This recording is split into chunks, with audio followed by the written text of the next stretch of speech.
अब हम बात करेंगे नेशनलिज्म इन इंडिया के चैप्टर के सेक्शन 3.3 के बारे में, जिसके अंदर हम बात करेंगे limitations of civil disobedience movement. ठीक है। अब देखो, सिविल डिसोबीडियंस मूवमेंट के अंदर बहुत लोगों ने पार्टिसिपेट किया, नो डाउट, लेकिन कुछ ग्रुप्स जो थे, कुछ सोशल इकोनॉमिक ग्रुप्स जो थे, उन्होंने इसमें पार्ट नहीं किया। सबसे पहला ग्रुप जिसको हम डिस्कस करेंगे वो है दलित का ग्रुप। ठीक है। दलित्स ने इसके अंदर क्यों पार्टिसिपेट नहीं किया? ठीक है। तो दलित जो थे वो इतना मूव्ड नहीं थे इस कॉन्सेप्ट ऑफ स्वराज को लेके। ठीक है। वो ये मानते थे कि देखो यार, अंग्रेज हैं तब भी हमारी हालत खराब। ठीक है। नेहरू गांधी ये सब हैं तब भी हमारी हालत खराब रहेगी, इनके बिना भी हमारी हालत खराब रहेगी, तो इतना वो नहीं थे। ठीक है। तो one such group was the Nations untouchables. Dalits को अनटचेबल्स यानी अछूत बोला जाता था। इनके साथ बहुत डिस्क्रिमिनेशन होता था उस टाइम पे। ठीक है। और इन्होंने 1930 से अपने आप को दलित बुलाना शुरू कर दिया था। दलित का मतलब क्या होता है? जिसका दलन किया गया हो, यानी जिसको अप्रेस किया गया हो, तो ये दलित इनको बुलाता था। ठीक है। अब कांग्रेस ने इनको शुरुआत में तो बहुत इग्नोर किया। ठीक है। ये इग्नोर करते थे इनको, दलित को, क्योंकि वो समझते थे कि इनको अगर इग्नोर करेंगे तो जो सना अगर इनको हमने ज्यादा भाव दे दिया तो जो सनातनी है, ठीक है, यानी कि जो बेसिकली हायर कास्ट हैं, वो थोड़े से इनसे मतलब बेसिकली कांग्रेस से ऑफेंड हो जाएंगे। ठीक है।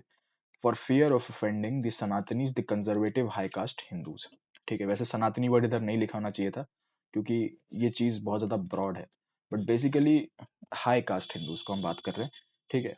But Mahatma Gandhi declared that swaraj would not come for 100 years if untouchability was not eliminated. Gandhi ji का मानना ये था कि भाई अगर हमें स्वराज चाहिए तो हमको सबको साथ में लेके चलना होगा, कदम मिलाकर चलना होगा, वरना तो भाई भूल जाओ, स्वराज आएगा।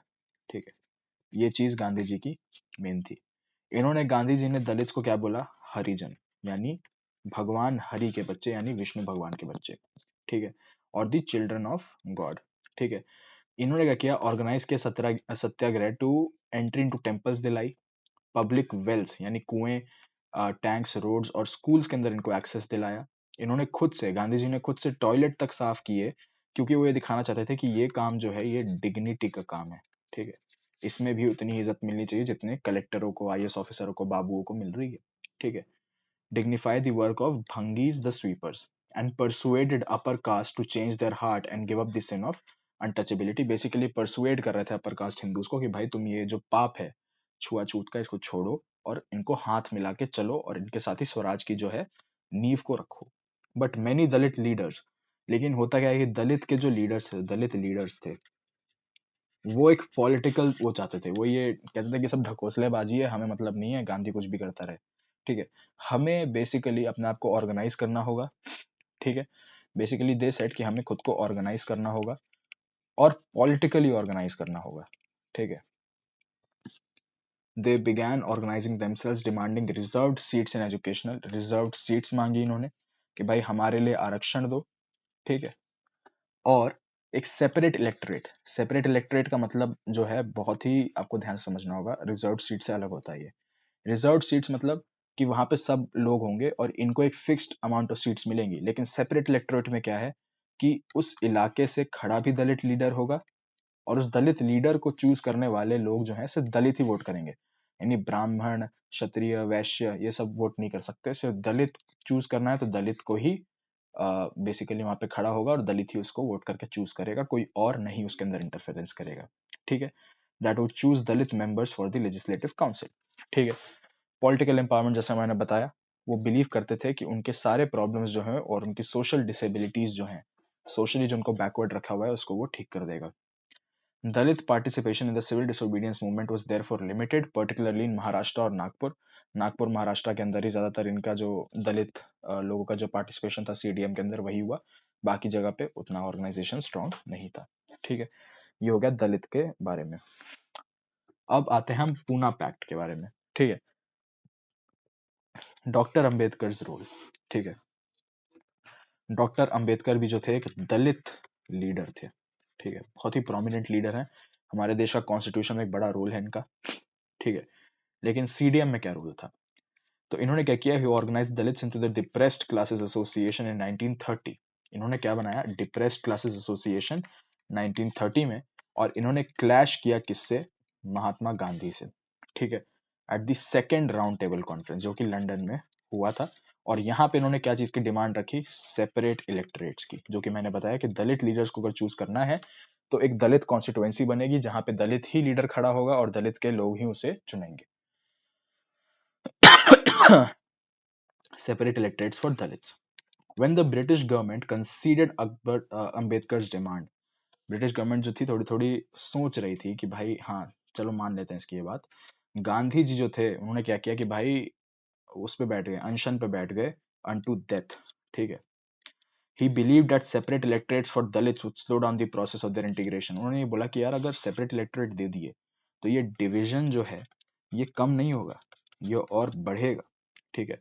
अंबेडकर ने अल्टीमेटली एक्सेप्ट कर लिया गांधी जी की ये बात कि भाई डिवीजन बढ़ेगा तो इसलिए हम सेपरेट इलेक्टोरेट की डिमांड को पीछे रखते हैं, और गांधी जी का पोजीशन एक्सेप्ट किया, और इसका रिजल्ट क्या था, पूना पैक्ट, सितंबर 1931 1932।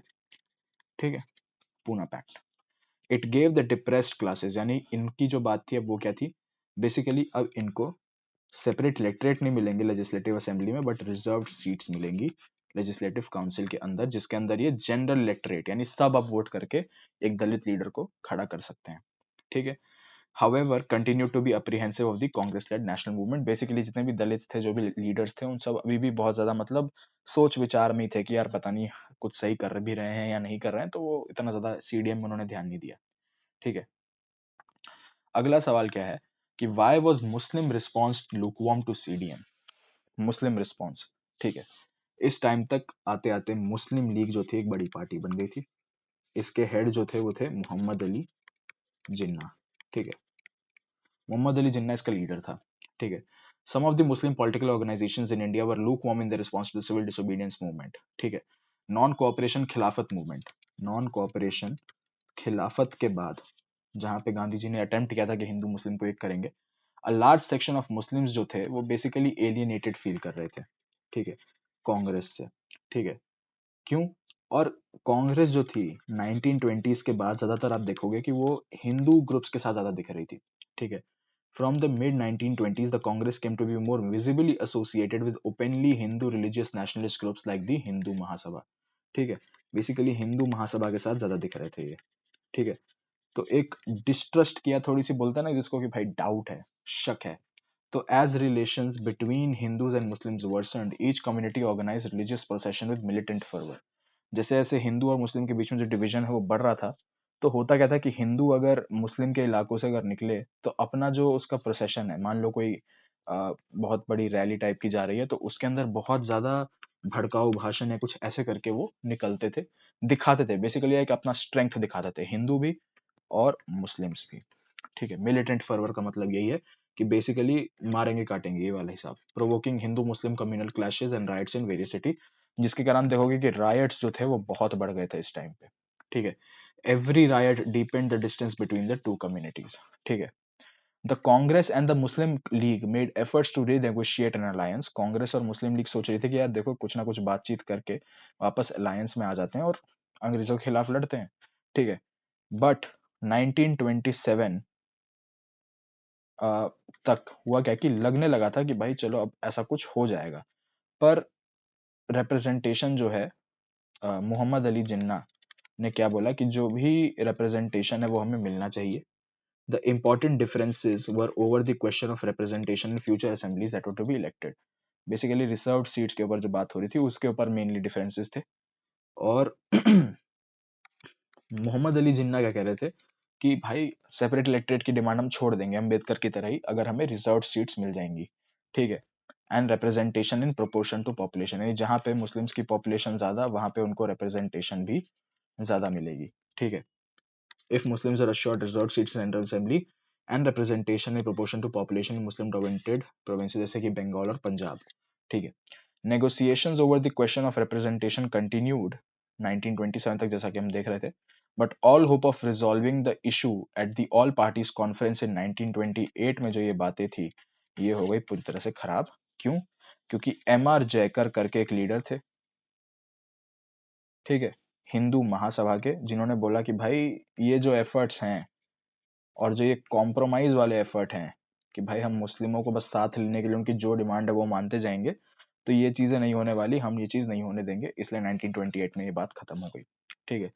तो जब सिविल डिसोबीडियंस मूवमेंट स्टार्ट हुआ तो बहुत ही एटमॉस्फेयर था सस्पिशन का, यानी शक का और डिस्ट्रस्ट का, यानी भरोसा नहीं था कम्युनिटीज के बीच में। तो alienated from the Congress, large section of Muslims could not respond to a call for united struggle. Congress पे वैसे ही उनका भरोसा नहीं था क्योंकि वो हिंदुओं के साथ आ देते थे, तो मुस्लिम्स जो थे वो इनके साथ इतना अनाप फेवर नहीं कर रहे थे। और और एक चीज और थी कि जो मुस्लिम लीडर थे वो कह रहे थे कि भाई देखो, अंग्रेज अब जाएंगे तो यहाँ पे हिंदुओं की मेजोरिटी होगी, तो यहाँ पे मुस्लिमों का जो हक है वो उनको नहीं मिलेगा। इसलिए क्या है, माइनॉरिटी की तरह जो इंडिया में है, अपना फियर था उनका, और वो चीज के अंदर वो डोमिनेशन में नहीं रहना चाहते थे। तो इसलिए जो मूवमेंट है ये फेल हो गया। ये इसके लिमिटेशंस है, यहाँ पे ये पोर्शन आपका खत्म होता है।